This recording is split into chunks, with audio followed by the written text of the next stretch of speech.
എന്നിട്ട് റസൂൽ സല്ലല്ലാഹു അലൈഹി വസല്ലം പറഞ്ഞു, اللهم منزل الكتاب ومجري السحاب وهازم الأحزاب اهزمهم وانصرنا عليهم. റസൂൽ സല്ലല്ലാഹു അലൈഹി വസല്ലം ദുആ ചെയ്തു,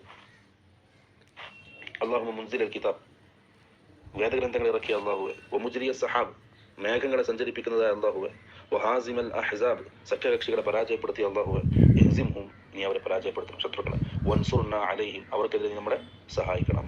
ഇതാണ് ദുആ.